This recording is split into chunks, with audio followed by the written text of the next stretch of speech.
My name is Dexter Rowan. I'm 36, a self-taught software engineer from a long line of blue blood siblings who became surgeons, attorneys, and venture capital golden children. I'm the youngest, the overlooked one, the kid no one expected to amount to anything outside a basement full of wires and late-night caffeine. While my brothers competed for awards engraved in real marble, I quietly built games inside rented apartments, convinced that code could be my way out of generational expectations. For as long as I can remember, I never fit my family's idea of success, and every holiday dinner felt like a courtroom where my failures were cross-examined for entertainment. I thought I finally escaped all of that when I married Serafina, believing I found someone who saw me, not my resume or my bank account. I had no idea the person I loved the most would become the one holding the sharpest blade. And the night I learned she hacked my computer and erased a year-long project, I realized my life was about to explode far beyond domestic betrayal, into something darker, calculated, and violently orchestrated. I hadn't slept more than 2 hours the night before. My deadline was in 48. The contract, the funding, everything I'd worked for, was now one final demo away. Click. The cursor blinked. My entire world was in that folder. Game design, AI behaviors, world assets, soundtrack integration, stress testing notes, publisher build branches. 1 year of isolation. 1 year of trying to prove that the kid no one believed in could finally ship something bigger than himself. You should eat, Serafina said, walking in with a mug of black coffee. No cream, no sugar. Just how I liked it. I turned my head slightly. She was already placing it next to the mouse, eyes on me, soft smile. Her silk robe slid just enough at the wrist to show the bracelet she never took off. Emerald. Anniversary gift. I watched the way she curled her fingers around the mug, then released. I'm almost done, I said. Just one more build test. Then we can breathe, she finished, still smiling. I nodded, not really looking. My gaze went back to the screen. I noticed something strange. One of the background render files had moved. Or maybe I moved it. Hard to tell. Lack of sleep did weird things to perception. I brushed it off. Minutes later, I was out the door for a short pitch call with Morgan Vance. I didn't bring my laptop. No reason to. Everything was saved. Local and cloud. When I came back, I felt it before I saw it. The energy in the apartment was wrong. Still. Air too cold. The fan in my office was off, even though I always left it on. Habit. I sat down. Opened the folder. Empty. I froze. Then refreshed. Still empty. I checked the recycle bin. Nothing. Cloud sync? Corrupted. Hard drive? Unmounted. I plugged it in. Error. No way. Serafina? I called, trying to steady my voice. No answer. I walked out into the kitchen. She was on the balcony, barefoot, watching the rain. Calm. Casual. Wine in hand. She turned her head when she saw me, lips still soft. Almost. Amused? Something wrong, Dex?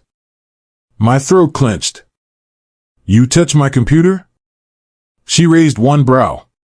Seriously? I'm not playing. Neither am I, she said.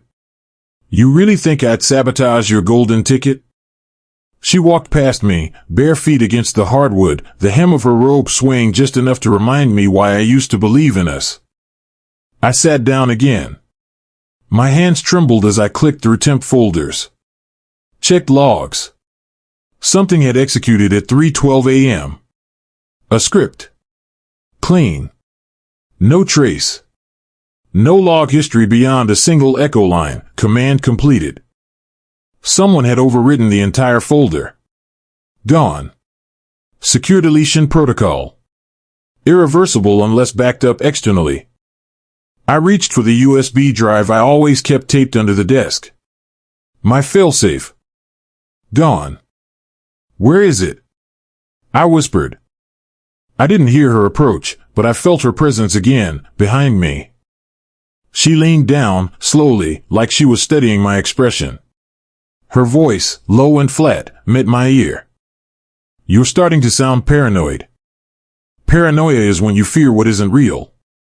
But this was surgical. My pulse spiked. My chest tightened. I wanted to scream. Instead, I opened my browser. Typed in Jackson's name. Old friend. Ex-hacker. Still owed me a favor. I hit send. Breathe, she said behind me. I didn't. Not this time. That wasn't a glitch. That was her. The light from the monitor burned white into my pupils. Blank. Rewritten. Every recovery protocol, dead. I called Jackson at 2:38 a.m. He answered in one ring. I need you. Click. That's all I had to say. We hadn't spoken in months. Maybe a year. But old hackers don't forget the sound of panic. 15 minutes later, he pulled up in a rusted Civic with tinted windows and a laptop case like it held state secrets. No handshake. No greeting. He stepped inside like a surgeon entering an ER mid-triage. What did she do? He asked, straight to it. She says she didn't touch it. He gave me a look. We both know when someone lies. Their silences take longer than their words. He sat. Plugged in. Powered up. The hum of his machine filled the room like an anxious heartbeat. The silence between us wasn't friendly. It was focus. Click. Tap. Silence. Then. Jesus. He leaned back.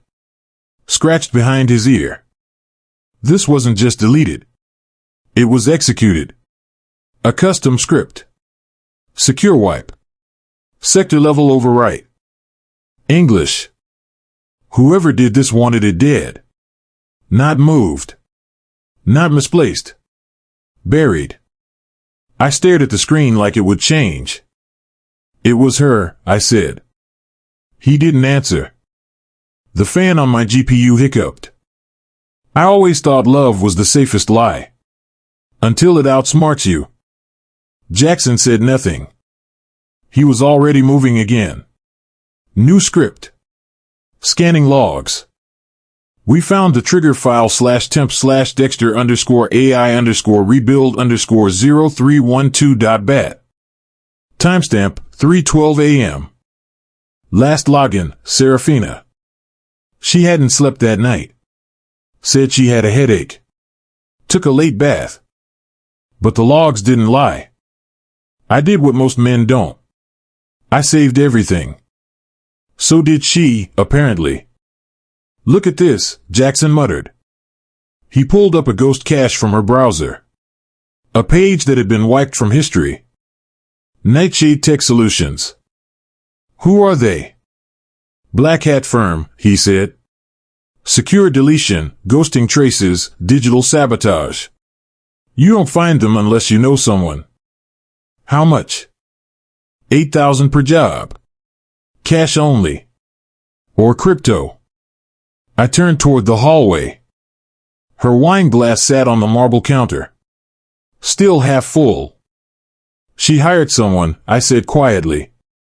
Jackson's eyes didn't leave the screen. No. She learned from someone. I sat down. Something inside me cracked, then locked into place. I pulled up my old archive accounts. Cloud syncs. Repo shadows. Nothing. All wiped. I had failsafes, I said. She had more, Jackson replied. I laughed once. Sharp. Hollow. She always said I built my games like puzzles. Now she's playing it better. Cinematic flash. My phone buzzed. One new message. No text. Just a screenshot. My home office. At 3:12 a.m. Her silhouette at the desk. Her fingers on the mouse. You get this?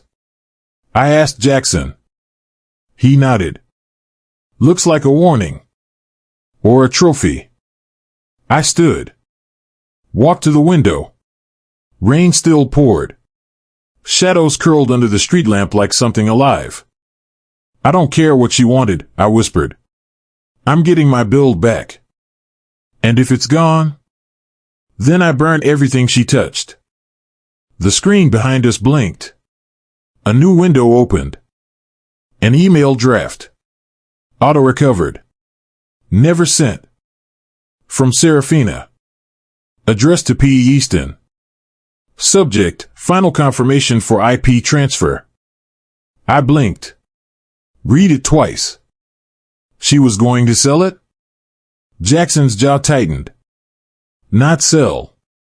Transfer. Under NDA. To a private firm.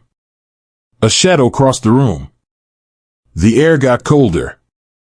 There was one more thing. A wire receipt. 20,000. Into a new account. In her maiden name. She'd set it up a month ago. Everything she'd done was planned. Jackson looked at me. Dex, you didn't just get hacked. You got played. I didn't answer. I was already dialing Morgan Vance. Dexter, Morgan answered, annoyed. You better be calling with a build link. It's gone. Pause. What the hell does that mean? I'm rebuilding. Give me 48. You get 24. That's it. Click. I didn't breathe. Jackson reached for the backup SSD. Scanned it. Lights blinked red. Corrupted, he muttered. I laughed again. Louder this time. Don't fall in love with a beautiful woman, I said. Fall in love with one who doesn't know your passwords. You think she's finished? No, I said, turning to him. She's just getting started. He stared. I hope you backed up your life, Dex. I looked down at the cracked USB in my hand. I thought I did. Jackson clicked open his laptop again. We've got one shot, he said. I nodded. Then we make it count. He leaned in. Dex, she didn't just erase your work. I looked at him. She tried to destroy your future. At 6:41 a.m., we moved. Not metaphorically. Physically. Jackson threw his gear into the back of my car. His rig, the backup SSDs, 2 encrypted drives, and a tower unit he built himself out of desperation and insomnia. The sun was just starting to crawl behind Seattle's gray fog. No light. Just a smear of regret and caffeine. Where are we going? He asked. Somewhere no one expects me to work, I said. Storage unit. South Industrial District.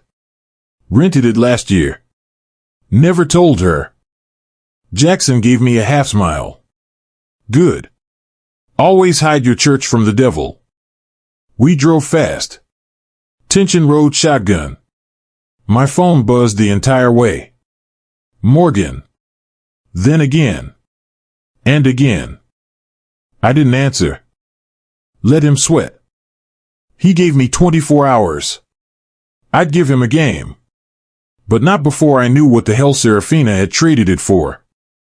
Truth always costs more than silence, Jackson said, watching the windshield wiper snap.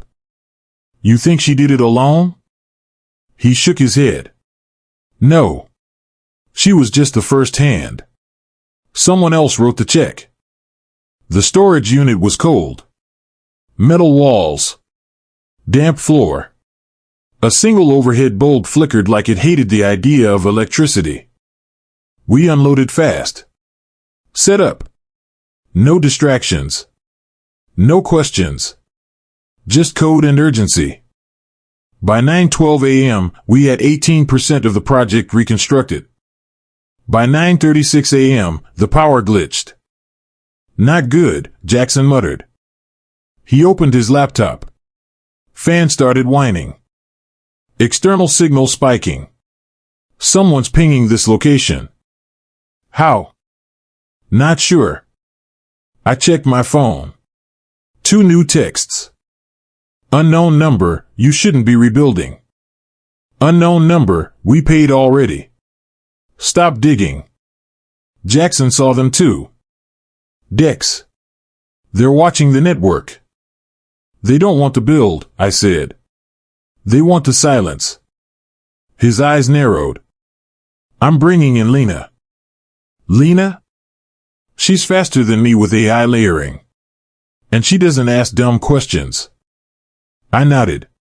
Trusted him. Trusted her. Call her. By 11 a.m., Lena arrived. Short hair, combat boots, no hello. What's the target? Jackson handed her a drive. We're rebuilding the AI decision tree and 3D environment from corrupted shadow logs. She nodded, sat, and booted up. Hours passed. No one spoke unless it was code. No one ate. No one thought about Serafina. At least, not out loud. At 2:23 p.m., the emails came. From Serafina's old address. Spoofed. Or maybe not. You don't understand who you're provoking. Morgan won't protect you if this goes public. They only protect winners. I stared at the screen. Each word felt like a knife dipped in poison. Jackson read them over my shoulder. Classic soft press. It's not about fear. It's about interruption. He turned to Lena. How fast can you build the neural loop?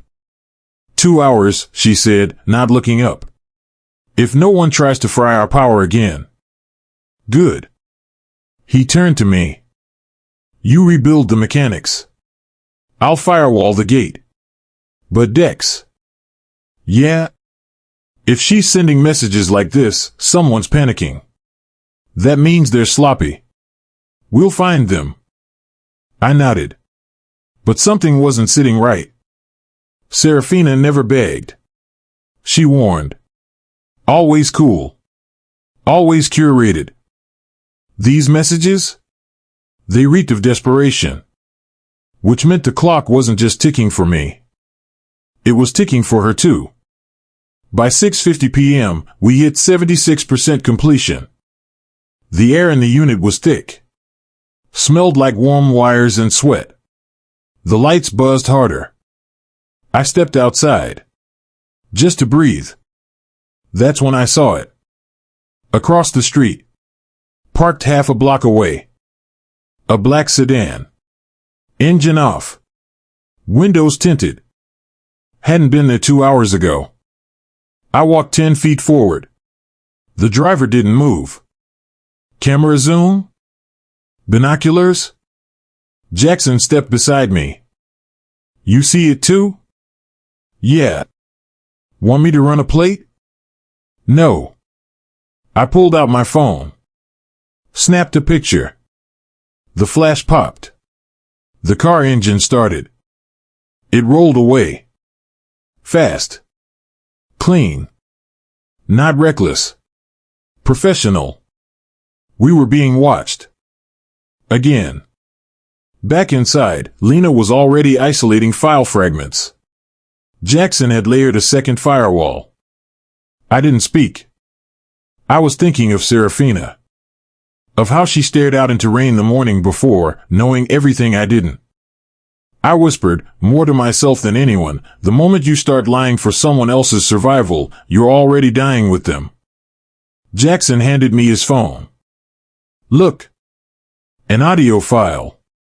Recorded 2 nights ago. He got it off her smart home assistant.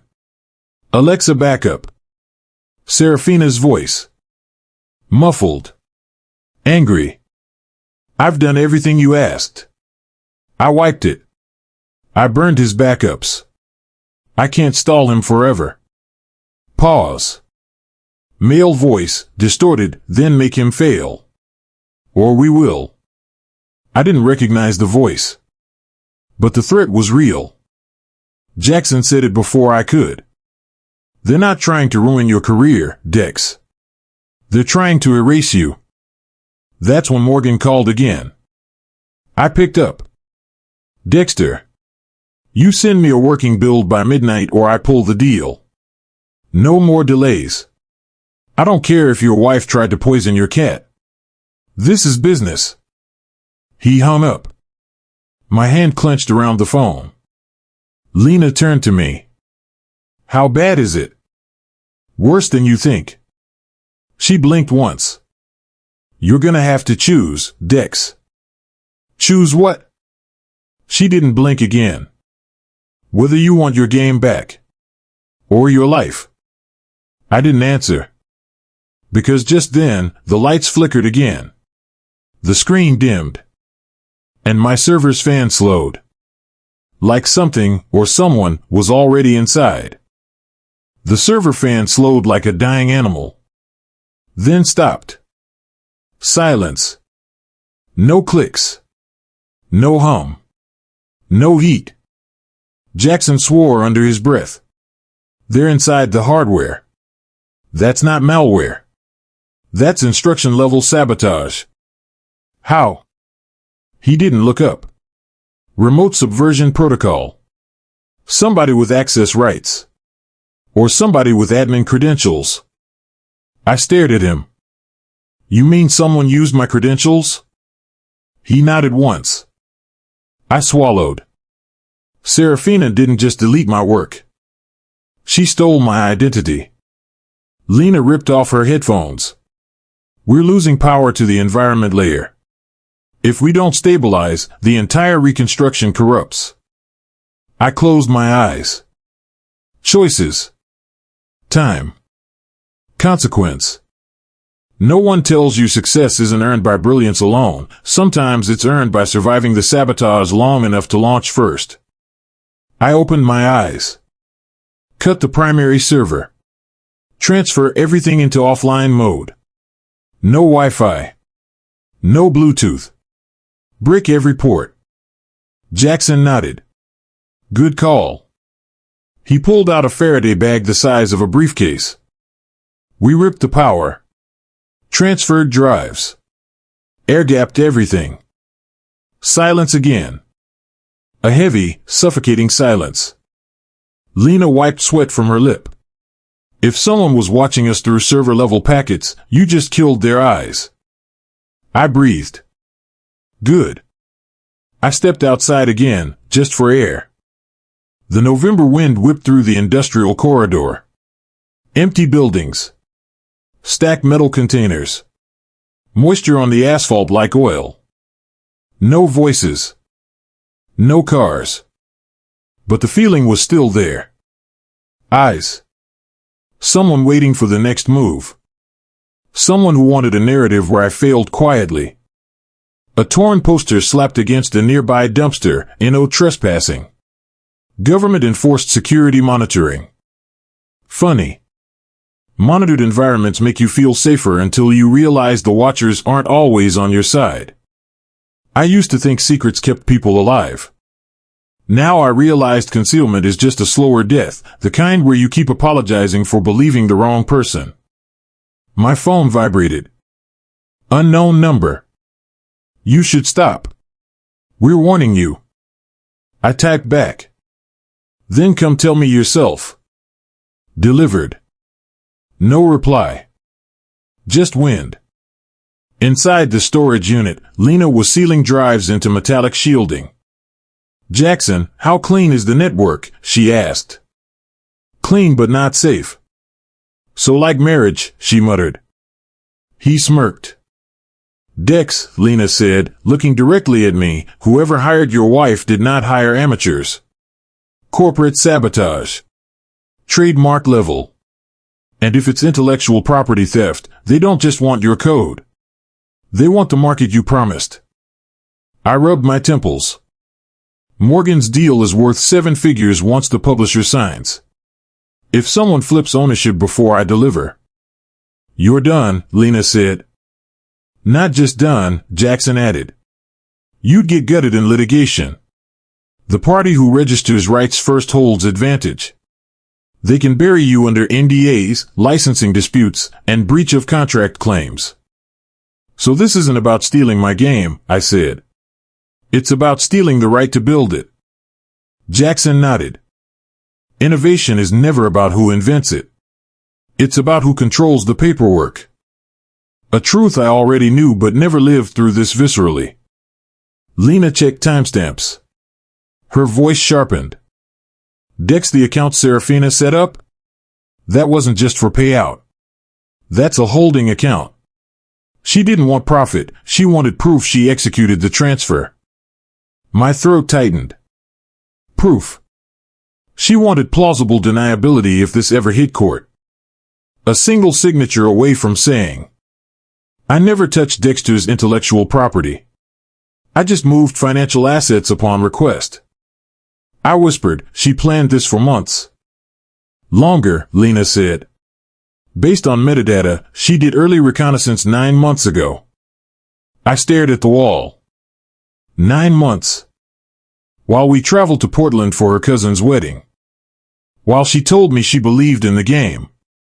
While she watched me write code past midnight and kissed me on the head like loyalty. The grief wasn't about losing data. The grief was realizing someone shared my bed while plotting my erasure. At 8:17 p.m., Lena tapped the side of her screen. 89%. We'll hit 95 by midnight if no more interference. And the remaining 5? Manual rebuild. Your behavioral scripts were too nuanced to restore automatically. But the game will run. You'll have a working build. I exhaled for the first time in hours. A working build gives me leverage. Ownership. Proof of originality. Chain of custody. Enough to walk into Morgan's office and say, I kept my promise. Sometimes the law doesn't protect innovators. But deadlines do. Jackson stretched. We might actually pull this off. I didn't smile. Because something still didn't add up. Serafina's messages weren't cold and calculated like usual. They were frantic. Desperate. She wasn't just afraid of me succeeding. She was afraid of someone else failing. Lena leaned forward, speaking quietly. Dex, maybe she didn't do this for herself. What are you talking about? She could be leveraged. Debt. Threats. Someone could be using her as a proxy. I blinked. Slow. Heavy. If that's true. Then she's not the villain, Lena said softly. She's the weapon. Before I could respond, headlights cut across the storage wall. All 3 of us froze. The shadow of a tall figure stepped out of a car. Not the sedan from before. Bigger. Slower. Deliberate. We heard the soft metallic click of the unit door next to ours. Someone entered the space beside us. Then. A second door. Footsteps. Close. Measured. Not random. Not curious. Someone was triangulating location. I held my breath. Lena whispered without looking up, Dex, if you're right, if she wasn't acting alone. I looked toward the thin metal wall separating us from the other unit. The footsteps stopped. Silence. Then a single knuckle rapped against the shared metal panel. Once. Slow. Calculated. Like a calling card.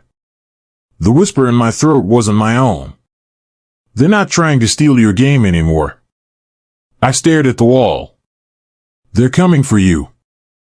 We didn't scream. We reacted. Lena slammed the door latch. Jackson killed the exterior breaker. I grabbed every active drive and stacked them like fragile organs inside the Faraday bag.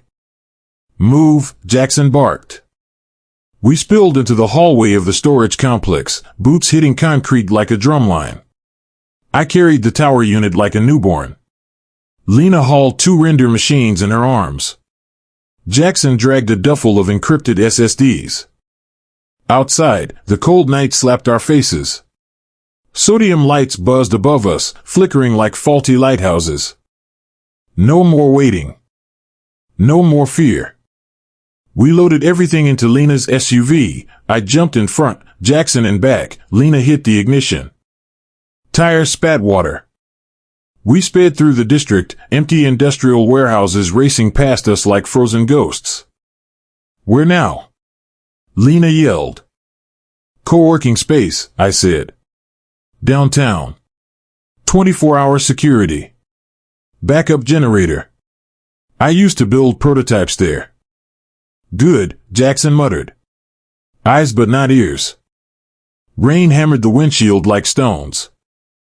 Every red light felt like a countdown. Every shadow felt like surveillance. My phone buzzed again. Unknown number. Walk away from the rebuild. It's not worth your life. I typed, fast. You destroyed my work. You don't get to decide my future. Delivered. Dex Jackson warned. Never answer a threat with ego. They read your emotional bandwidth. They already read my marriage. Still doesn't mean you let them read you. We cut across the bridge toward downtown. Streetlights smeared across wet asphalt like fluorescent brushstrokes. I couldn't help it. Anger made fear obedient. Betrayal made clarity violent. Funny thing about ambition, I said quietly, half to myself, people only hate you for succeeding when they expected you to fail. Lena looked up in the rearview mirror. Truth. At 10:58 p.m., we pulled into a fluorescent-lit co-working building. Glass facade. Cameras at every corner. Secure access. Reception desk empty. Only the cleaning staff moving slowly between hallways, pushing carts under dim lights. We hauled the equipment into a small private room. Frosted glass windows. Metal table. 2 power strips. Wall outlets. Generators hummed in the basement like a sleeping animal. Lena booted everything. Jackson reconnected power. The drives blinked. Alive. We exhaled. Silently. I sat, fingers trembling, then flattened them against the keyboard. Compile. Progress bar began crawling. 6%. 11%. 18%. I whispered, "Don't stop." Jackson paced behind me. Lena tapped out render instructions like a pianist in war. No one spoke. Then my phone lit up. Morgan Vance. Call me. Now. I answered. His voice was sharp. You deliver a playable build before sunrise, I keep the contract. If not, you lose everything and don't call me again. Understood. You also need to prove original authorship and chain of custody. I will. You have 7 hours. Click. 7 hours. 7. Every line of code smelled like adrenaline. Every frame was a heartbeat. Lena leaned back. Dex, listen to me. If we hit 99 and the compile fails, it won't. She watched me like she could see the years of exhaustion in my eyelids. I whispered, you don't push through storms because you're strong. You survive storms because you have something worth losing. She blinked. That sounds like grief. It is. We worked. Fast. Cinematic fast. My cursor jumped between modules, AI trees, physics behavior. Lena sculpted environment lighting in record time, shadows deep as cathedral vaults. Jackson hardened the digital perimeter with cold precision. Outside the glass wall, nothing moved. Not a cleaner. Not a shadow. Stillness felt staged. Like the building itself was a witness. 11:47 p.m. Progress, 72%. Jackson froze. Dex. What? We've got packet interference. Someone's fluxing the network. No Wi-Fi, I snapped. Everything is offline. He shook his head. Not network level. Building grid. Frequency manipulation. Someone wants to overload the breaker. Can they? Lena answered, if a saboteur hits building infrastructure with enough amperage, yes. It's legal gray. They're not hacking you, they're injuring the environment around you. My stomach nodded. Indirect attack. Criminally elegant. Can we shield? Only if the generator holds, Jackson said. The lights flickered. Then steadied. Then flickered again. Anxiety surged through my chest like ice water. This isn't random, Lena whispered. I stood. Walked to the glass. Looked down to the street. A black SUV idled across from the entrance. Headlights still on. Engine running. Driver unseen. Same shape. Same stillness. Same posture. Not a pedestrian. Not an Uber. A silent listener. Watching. Waiting. I grabbed my phone. Snapped a picture. Lena muttered, they're not hiding anymore. No, I said. They're documenting the failure. Her eyes sharpened. You think they're waiting for the build to die? Yes. Why? Evidence. Insurance. Proof Dexter Rowan missed his milestone. Proof the IP was never complete. Lena whispered the thing we all knew. Sabotage is only valuable if the target collapses publicly. 12:18 a.m. Progress, 87%. Jackson leaned over my shoulder. Once this hits 90, we start caching GPU elements. Then all we need is final QA. 95, Lena reminded him. Dex needs playable UI. Right. Time was violent. Seconds were knives. I could hear my pulse in my jaw. My lips tasted like copper. Lena's phone buzzed. Unknown voicemail. She listened. Voice trembling. Serafina. Crying. He's watching me. They told me if you deliver the build, I'm dead weight. I didn't know it would go this far. I'm sorry, Dex, please stop. We froze. Not because she apologized, but because she used the word watching. Singular. Not a syndicate. Not a firm. A person. A handler. A shadow at arm's reach. Suddenly my anger evaporated. All that remained was clarity. Serafina didn't destroy my future to profit. She destroyed my work because someone leveraged her desperation.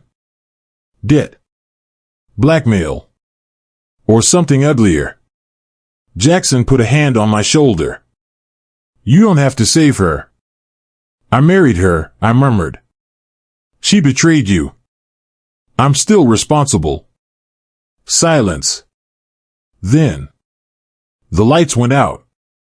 Everything. Not just our room. The entire block. Darkness slammed like a door. Street lights blackened. Building humming stopped. Fans died. Servers silenced. Generators didn't kick. No backup. No power. Not an accident. Someone cut actual infrastructure. I could feel my heart banging against my ribs. Jackson's voice broke the dark. They're not trying to hack us anymore. I didn't breathe. They just cut the power to the whole block. The power cut lasted exactly 5 minutes. Then lights snapped back. Generators roared. Monitors glowed blue. The hum returned, trembling in rhythm with my pulse. I hit run. The build compiled. 100%. No errors. No corruption. Playable. I exhaled hard. My ribs felt hollow. Lena cracked her knuckles. That's your ticket. Jackson nodded, not letting himself smile. Let's deliver. After midnight, I sent the bill to Morgan Vance. I attached the full commit history. I appended the visibility logs, proof. Nothing hidden. No corrupted code. Pure creation. Then I closed my laptop. Silence. Outside, rain fell again. Soft. Steady. Unforgiving. Sometimes you discover your enemies not by their masks, but by the shadows they leave, I whispered. We sat like that for minutes, the three of us. Tired. Wired. Alive. At 4:12 a.m., my phone lit up. Call US, 10 minutes. North Waterfront Parking. No name. No number. Just location. It wasn't a threat anymore. It was a show. I looked at Jackson. He exhaled slowly. They want closure. I considered walking away. Selling the company name. Starting fresh. But I remembered something. They thought fear was their weapon. But hope is bulletproof. I grabbed my jacket, pulled up the collar. Wet, cold, clear. Outside, the air was cold but calm. Mist wrapped around streetlights like ghosts trying to hide. We parked near the waterfront lot. Neon sign flickered. Vacancy. One SUV, black, tinted, engine running. Two men in dark jackets stood beside it. The taller one held a folder. Paper bag. They didn't turn when we approached. I slid out. My breath puffs visible in the cold. I stepped closer. Is this the meetup? I asked. They turned slowly. Eyes hidden behind sunglasses. The taller one flipped open the folder. Thick stack of papers. IP transfer contract. Void clauses. Signatory lines. He looked at me. You lost. I smiled. Not anymore. I lifted my phone. Built-in microphone. Phone camera already streaming audio. Jackson holding a second phone behind him. LED red, recording. They hesitated. Then the shorter one cursed. He made a move for the bag. Jackson's phone flicked. Laser bright body cam flash. Moments slowed. Shots fired to the three. Dry. Sharp. Two men screamed, collapsed. Concrete cracked. Rain splashed footprints across blood-stained asphalt. I didn't flinch. I walked forward. Took the folder bag. Opened it. Inspected signature lines. Blank. No signatories. The paper's worthless. You deal in shadows, I said, but every shadow dies when light hits. I turned palms up. And now you're in the open. With the whole world watching. Camera red light pulsed. Game over. Siren somewhere behind us, distant but real. Footsteps racing. I backed away. Comfortable. Clean. We left the lot.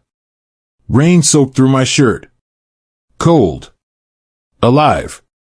Lena and Jackson followed. I didn't look back. Morning came like a punch. I sat in Morgan's downtown office. Large glass windows. Sunrise leaking in. Gold slashes across hardwood floor. He shook my hand. Hard. Congratulations, Dexter. Welcome aboard. I breathed. Long. He handed me a folder, funding contract. 7 figures. Clean. Transparent. I slid it into my messenger bag. He added, softly, you kept your word. Integrity matters. More than paranoia. More than betrayal. I nodded. Outside, the city roared. Life moved. People walked umbrellas through puddles. Cars splashed across streets. I thought of Serafina. Of betrayal.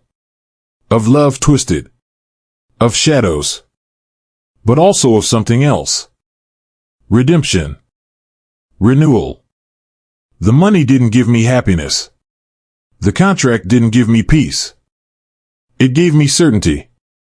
In a world built by code, sometimes the only safe variable is truth. I walked to the waterfront later. Black SUV gone. Headlights off. Nothing but empty lot and rain-washed concrete. I bent and touched the water, cold, real, cleansing. I whispered, "You erased nearly everything. But you didn't erase me." The sun climbed over Seattle skyline. Light cracked through clouds. People called it morning.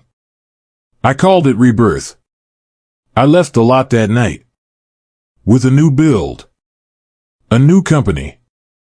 A new name. And a promise. No more shadows. No more fake alliances. If someone tries to steal that again, I know how to compile justice.